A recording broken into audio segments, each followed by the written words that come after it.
Mustafa Ali and Buddy Murphy in a no disqualification match.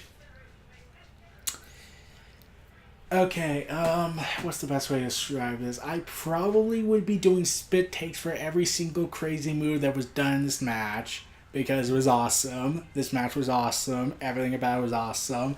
Half of the show was devoted to this, and they're building up Hideo Itami versus Cedric Alexander, which I'm guaranteed is going to be great. But yeah, here's the thing. I hadn't watched NXT after like the third episode when Vince McMahon was still running it, and then I was hearing all these improvements were going on, and I still hadn't taken the time to watch it, probably because Vince did not treat it seriously now because it's not in his control, which makes him incredibly petty, as we've established.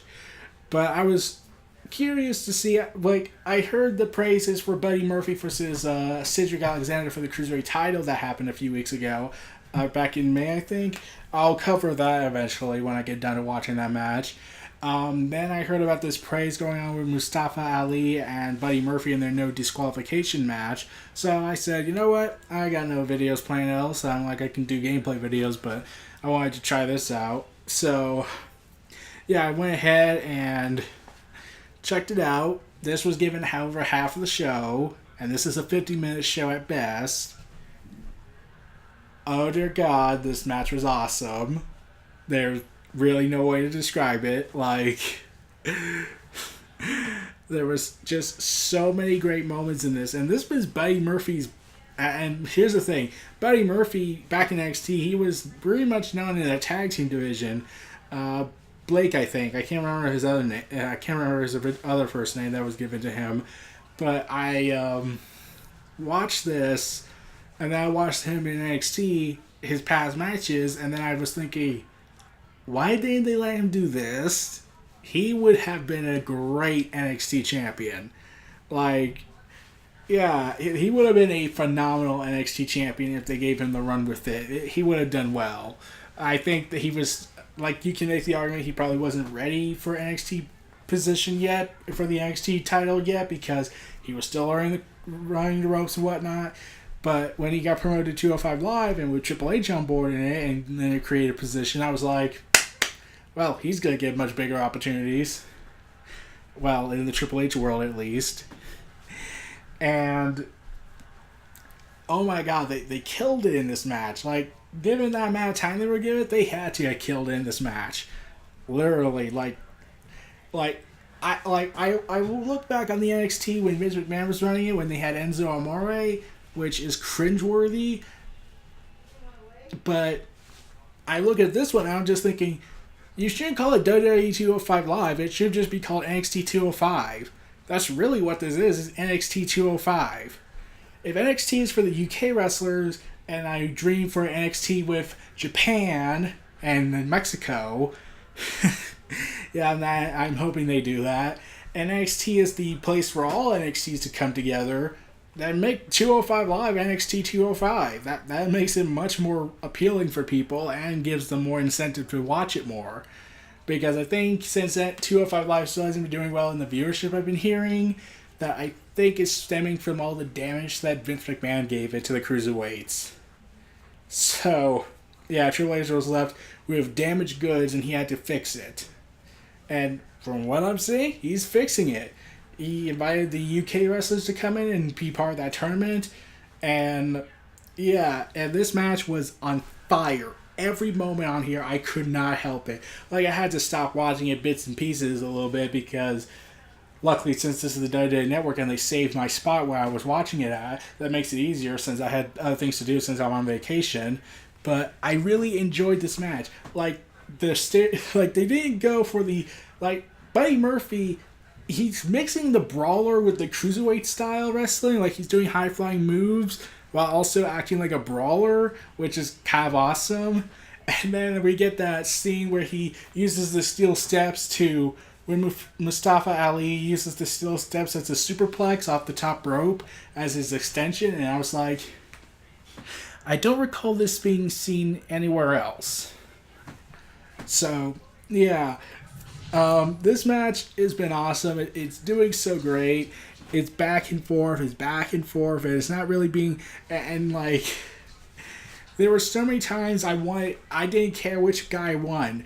But really, I would have been all right with Buddy Murphy. I was kind of siding with him because he's just really on this roll with these great matches and really showing that he was kind of underutilized to an extent in NXT. And now Triple H is showing, you're right, you were underutilized, which is why I'm making you a star. Yeah, but yeah, and of course the crowd. Yeah, here's the thing about 205 Live. It still takes place after SmackDown, which is disappointing because I was thinking, well, why don't they move to a place like Full Sail, like a small crowd, but have the tables set up and whatnot, the commentary, but having a slightly bigger crowd, slightly bigger arena, like the size of Full Sail, but a little bit bigger in order to make compensation for the tables, or they could just do Full Sail and whatnot. But yeah, I felt like that's the one problem holding 205 Live from getting a more very, like, you hear the audience chanting loudly, it's awesome, but at the same time, it's not as big you would hear in NXT. Like, NXT is like, what, 200 to 300 people coming in every week? I was thinking, like, if they either air this before SmackDown, or they did it in Full Sail, or better yet, they could, like, they're going to do the house show since they're trying to get that back up, but they're waiting for NXT for 205 to improve more. But if they did that, that would really help out. Make house shows be the taping episodes. So then there's this crazy moment that happens, and oh god, Mustafa Ali jumps onto the announce table, then jumps onto the barricade, grabs a hold of Buddy Murphy, and hits the Spash Fly, or as I like to call it, the Will Ospreay maneuver, from the barricade onto the table, which doesn't break. And from what I hear, when the table doesn't break, the pains recede back tenfold, whereas there's something breaking your fall. So, yeah, the fact that he managed to keep going for an additional 5 minutes is amazing. But, like, yeah, oh man, this was an awesome match. I couldn't believe how great this match was getting, and then we get this moment where Murphy goes ahead and tries to basically kill Mustafa Ali by slamming the steel steps onto him, which fails miserably. He backs away, and then when he finally tries to go in for the kill one more time, Ali actually stops him and pushes him onto the steps, and then he does this amazing tornado DDT. Like, oh man, that was insane. Like, I was thinking all this time, it's like, why wasn't Triple H running the show beforehand? They should have seen like, Vince I know is petty, but I really wish he had started this out. It would have done much better with people's opinion on that. But, like, 205 was doing so great. Just from this one match, he's been doing great for me. And, like, I might start watching 205 Live again full time when I get back from vacation and whatnot. But right now, I'd enjoy this match. This was awesome. Oh, God. Like, I couldn't believe how much of a drastic shift it was when Triple H took over from Vince. Kevin Dunn and Vince McMahon were running the show, and it was all about storytelling and characters, and not really about what made the Cruiserweights, the wrestling. And when you see them start doing it, it's like, yeah, that's what they should be doing. Yeah, you can have characters and stories, but really NXT's formula was this: simple storytelling, great performances. That was pretty much their standard system. Like, they don't do a complicated love triangle storyline that makes no sense and no one cares about. They don't do the disastrous love square between Rusev and whatnot. Oh god, I don't like to be reminded of that. They don't have Noam Dar acting creepy as all can be over Cedric Alexander and Alicia Fox. Yeah, that was the early days, the dark ages. And they also don't treat their talent like they're crap and give it to a guy who doesn't wrestle that much, who doesn't know wrestling that much, like Neville or Mustafa Ali or Buddy Murphy or Cedric Alexander or all these other talented wrestlers. but because he made merchandise, that's clearly good enough for Vince. And here's the thing that kept bugging me when I was watching this. I was like, if Enzo was never fired, Vince would not have given his position up, because that was the reason it was said.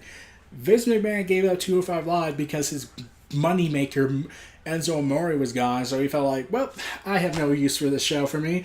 Triple H here. Which makes me wonder, it's going to take that hard for Vince to admit he's wrong on something, a PR disaster with the Enzo allegations that happened? Which makes me scared. How far would he go to give up WWE as a whole to Triple H? Because from what this says, it sounds like Vince would has to do something public relations bankrupt disaster levels just to admit, yeah, I was wrong, Triple H, you're the better leader. But, like, yeah, that's the one thing that kind of scares me a little bit. But back to this match. Phenomenal match. I really, I just want Triple H to take over the main roster full time now. But please, get the Ryan Wards back in charge. Get your NXT crew together and take over when the XFL starts, which I'm hearing is getting a $500 million budget. Oh, God, that should be going to the product of WWE right now. So I was like, this is awesome. They managed to work 50 minutes into a show, whereas NXT is an hour, and yet they accomplished more than the 2 hours of SmackDown and the 3 hours of Raw. 3.5 if you count their times of going overtime. So, yeah, those were my thoughts on Mustafa Ali versus Buddy Murphy in their no disqualification match. This was Neo Reality Entertainment. Feel free to like, comment, subscribe, and donate to for more.